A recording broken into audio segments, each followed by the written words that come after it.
नमस्कार, आप देख रहे हैं महाराष्ट्र की सबसे भरोसेमंद खबरें। मैं हूं परवीन शेख। अगले कुछ मिनटों में हम आपको रूबरू कराएंगे महाराष्ट्र की हर बड़ी हलचल से, लेकिन सबसे पहले एक नजर डालते हैं सुर्खियों पर। परभणी में ऑपरेशन टाइगर से ठाकरे को बड़ा झटका। भास्कर जाधव के साथ 18 पार्षद शिंदे गुट में होंगे शामिल। 30 अगस्त को लेंगे पार्टी की सदस्यता।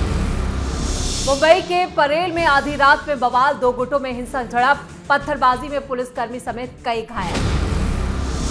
एफआईआर दर्ज करो, जेल भेज दो, अभिजीत दीपके का खुला चैलेंज। स्कूल सुधार अभियान पर फिर सियासी घमासान, एक्शन में सीएम देवेंद्र फडणवीस। रायगढ़ में महायुति की अंदरूनी जंग, अनिकेत तटकरे और महेंद्र दलवी में जुबानी वार पलटवार तेज। मराठी सिखाने के कार्यक्रम में भोजपुरी डांस पर बवाल, शिंदे गुट के विधायक पर ठाकरे गुट का हमला। मोहन भागवत के न्यूयॉर्क दौरे पर संजय राउत ने साधा निशाना, बोले अमेरिका में मजबूत लोकतंत्र और बोलने की आजादी, जबकि भारत में इस पर टकराव। बोरीवली में रिक्शा टैक्सी चालकों को डिप्टी सीएम एकनाथ शिंदे ने बांटे सर्टिफिकेट, बोले जबरदस्ती नहीं, प्रेम से अपनाई जा रही है मराठी भाषा।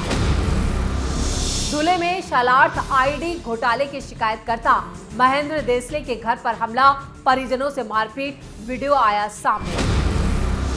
गणेश उत्सव में पंडाल के लिए बिजली कनेक्शन पर नई गाइडलाइन जारी, बेस्ट के नियम अप्लाई करने का तरीका और बिजली के रेट्स की गई घोषणा। संभाजी नगर में अवैध रेड ईंट कारोबार पर चला प्रशासन का चाबुक, नियमों का उल्लंघन करने वालों पर हुई कार्रवाई। खबरों में सबसे पहले बात ऑपरेशन टाइगर की। परभणी में एक बार फिर बड़ा सियासी उलटफेर देखने को मिल सकता है। डिप्टी सीएम एकनाथ शिंदे ने ऑपरेशन टाइगर के जरिए परभणी के सांसद संजय जाधव को अपने पाले में कर लिया है। अब जाधव 30 अगस्त को परभणी में आयोजित होने वाली किसान सभा के दौरान डिप्टी सीएम एकनाथ शिंदे को बड़ा राजनीतिक तोहफा देने की तैयारी में है। बताया जा रहा है कि संजय जाधव के नेतृत्व में पहले शिवसेना, उद्धव बालासाहब ठाकरे गुट और कांग्रेस गठबंधन ने परभणी नगर निगम में सत्ता हासिल की थी, लेकिन जाधव के पाला बदलने के बाद अब नगर निगम की सत्ता समीकरणों पर भी असर पड़ने की संभावना है। राजनीतिक गलियारों में चर्चा है कि जाधव अब ठाकरे गुट की नगर निगम में मौजूद ताकत को कमजोर करने की रणनीति पर काम कर रहे हैं। 30 अगस्त को डिप्टी सीएम एकनाथ शिंदे की मौजूदगी में होने वाली किसान सभा में उद्धव ठाकरे की पार्टी के करीब 18 पार्षद शिंदे गुट की शिवसेना में शामिल हो सकते हैं। अगर ऐसा होता है तो परभणी नगर निगम में ठाकरे गुट को बड़ा झटका लगेगा और सत्ता का समीकरण पूरी तरह से बदल सकता है। संजय जाधव का ये राजनीतिक कदम इसलिए भी अहम माना जा रहा है क्योंकि परभणी लंबे वक्त से ठाकरे की राजनीति का महत्वपूर्ण केंद्र रहा है। आप सभी की नजरें 30 अगस्त की किसान सभा पर टिकी हैं, जब संजय जाधव 18 पार्षदों को शिंदे सेना में शामिल कराकर ठाकरे को बड़ी चोट देते हैं। खबरों में आगे का रुख करते हैं। मुंबई के परेल इलाके में आधी रात को 2 गुटों के बीच हिंसक झड़प से तनाव फैल गया। घटना के बाद भोईवाड़ा पुलिस ने 3 लोगों और कई अज्ञात आरोपियों के खिलाफ मामला दर्ज कर कई लोगों को गिरफ्तार किया। पुलिस के मुताबिक डॉक्टर बाबा साहब अंबेडकर रोड पर यातायात नियमों का उल्लंघन करने वाले बाइक ड्राइवरों के खिलाफ कार्रवाई के दौरान विवाद शुरू हुआ, जो देखते ही देखते एक हिंसक झड़प में तब्दील हो गया। बताया जा रहा है करीब 50 से 60 बाइक चालकों और 30 से 40 युवकों के बीच पहले तीखी बहस हुई। इसके बाद दोनों गुट आमने सामने आ गए और पत्थरबाजी की घटनाएं भी सामने आई और इस हिंसक झड़प में कई युवक और पुलिस वाले तक घायल हो गए। खबरों की माने तो पुलिस पर पत्थरबाजी तक की गई। कुछ घायलों को इलाज के लिए केईएम अस्पताल में भर्ती कराया गया। स्थानीय लोगों के मुताबिक लक्ष्मी कॉटेज भवन के पास शाम करीब 7 बजे विवाद शुरू हुआ था, लेकिन रात करीब 9 बजे तक स्थिति ज्यादा बिगड़ गई और आधी रात तक पूरे इलाके में हंगामा मचा रहा। इलाके में नारेबाजी और बहस के बाद तनाव बढ़ा। कुछ जगहों पर तख्तियां फाड़ी जाने की जानकारी सामने आई। घटना के बाद पुलिस ने कुछ लोगों को हिरासत में लिया है। मुख्यमंत्री देवेंद्र फडणवीस ने इस घटना का संज्ञान लेते हुए आरोपियों के खिलाफ सख्त कार्रवाई के निर्देश दिए हैं। खबरों की माने तो 40 से ज्यादा लोग गिरफ्तार किए गए हैं। सोशल मीडिया पर घटना के कई वीडियो वायरल हैं, जिनमें दोनों पक्षों की भीड़ और पुलिस को स्थिति नियंत्रित करने की कोशिश करते देखा जा सकता है। कुछ जगहों पर पुलिस को बल प्रयोग करना पड़ा और गणेश उत्सव की तैयारियों के बीच परेल, लालबाग और चिंचपोकली जैसे संवेदनशील इलाकों में अतिरिक्त पुलिस बल तैनात किया गया। मुंबई पुलिस का साफ कहना है कि फिलहाल स्थिति पूरी तरह से कंट्रोल में है, माहौल शांतिपूर्ण है। सीनियर अधिकारी मौके पर मौजूद रहकर स्थिति पर नजर बनाए हुए हैं। पुलिस ने लोगों से अफवाहों पर ध्यान न देने की अपील की। मामले की जांच जारी है और हिंसा में शामिल दूसरे लोगों की पहचान की जा रही है। ईद उल नबी के मौके पर यह पूरा हंगामा हुआ, जहां पर एक तरफ मुस्लिम समुदाय तो दूसरी तरफ दूसरे समुदाय के लोग आमने सामने आ गए थे, जिसके बाद हालात काफी खराब हो गए। खबरों में अब बात दीपके को जेल भेजने की। महाराष्ट्र, राजस्थान और दिल्ली समेत बीजेपी शासित राज्यों में स्कूल सुधार अभियान को लेकर अभिजीत दीपके फिर खबरों में है। महाराष्ट्र में उनके खिलाफ दर्ज एफआईआर को लेकर दीपके ने दो टूक कहा है कि वो जेल जाने के लिए पूरी तरह से तैयार हैं और उनके खिलाफ कितनी भी एफआईआर दर्ज की जाए उन्हें इसकी कोई चिंता नहीं है। दीपके ने यह भी कहा कि वो अमेरिका से ही इस मानसिक तैयारी के साथ आए थे कि भारत आते ही उनके अभियान के कारण उन्हें जेल जाना पड़ सकता है। उन्होंने कहा है कि एफआईआर दर्ज कीजिए, मुझे जेल भेज दीजिए, मैं इसके लिए पहले से ही तैयार हूं। दीपके के मुताबिक जब तक वो बाहर हैं, वो अपने वक्त को सीमित मानकर स्कूलों की समस्याओं को सामने लाने का काम करते रहेंगे। इसके साथ ही उन्होंने महाराष्ट्र के मुख्यमंत्री देवेंद्र फडणवीस को भी चैलेंज किया है। स्कूलों में वीडियो और फोटोग्राफी पर लगाए गए प्रतिबंध को लेकर भी दीपके ने सरकार पर सवाल उठा दिए। उन्होंने कहा कि गंदे शौचालय, टूटी व्यवस्था, बेंच की कमी और टीचरों की गैर मौजूदगी को कैमरे पर दिखाने से रोकना समस्याओं को छिपाने जैसा है। उनका तर्क है कि अगर स्कूलों की स्थिति बेहतर होगी, अभियान चलाने वालों को भी अच्छी तस्वीरें और व्यवस्थाएं दिखाने में खुशी होगी। पंजाब में अभियान न चलाने के सवाल पर दीपके ने कहा कि उनका अभियान किसी एक पार्टी या राज्य तक सीमित नहीं है।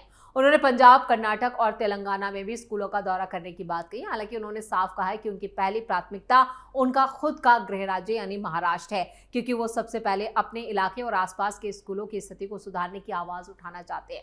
दीपके ने दावा किया है कि पंजाब में बीजेपी नेताओं ने भी उन्हें वहां जाकर स्कूलों की स्थिति देखने और अभियान चलाने की इजाजत देने की बात कही है। अब सवाल यह है कि उनका स्कूल सुधार अभियान शिक्षा व्यवस्था में बदलाव की बहस को आगे बढ़ाएगा या फिर एफआईआर और राजनीतिक टकराव की वजह से यह आंदोलन और ज्यादा विवादों में घिर जाएगा, क्योंकि वो सीधे सीधे देवेंद्र फडणवीस को चेतावनी देते हुए और धमकी देते हुए नजर आ रहे हैं, जिसको लेकर दीपके और फडणवीस के बीच टकराव तेज हो सकता है। खबरों में अब रायगढ़ का रुख करते हैं। रायगढ़ में शिंदे गुट और एनसीपी की अजीत पवार गुट के बीच राजनीतिक तनाव एक बार फिर खुलकर सामने आ गया है। पालक मंत्री पद को लेकर चला विवाद भले ही फिलहाल सुलझ गया हो, लेकिन दोनों दलों के नेताओं के बीच तल्खी खत्म नहीं हुई है। अब नया विवाद एनसीपी विधायक अनिकेत तटकरे और शिवसेना विधायक महेंद्र दलवी के बीच शुरू हो गया है।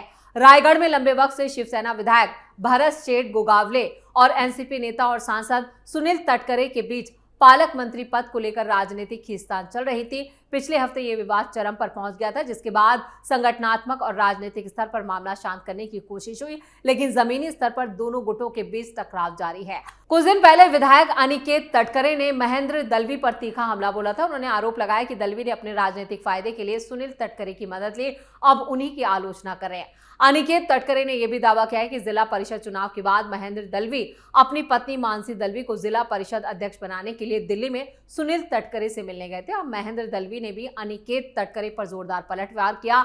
दलवी ने तीखी टिप्पणी करते हुए कहा है कि अनिकेत तटकरे उनके दत्तक पुत्र हैं और दावा यह किया कि अगर उनके पक्ष की राजनीतिक रणनीति अलग होती है तो अनिकेत का राजनीतिक उदय मुमकिन नहीं होता। दलवी ने तटकरे को उनके खिलाफ राजनीतिक मोर्चाबंदी न करने की सलाह दी। दोनों नेताओं के बीच बढ़ती बयानबाजी ने रायगढ़ की राजनीति को फिर से गरमा दिया है। सवाल अब यह है कि क्या महायुति के सहयोगी दलों के बीच ये सिर्फ नेताओं की व्यक्तिगत लड़ाई है या आने वाले स्थानीय निकाय चुनावों से पहले राजनीतिक वर्चस्व की बड़ी जंग का संकेत। खबरों के आखिर में बात मराठी पर घमासान की।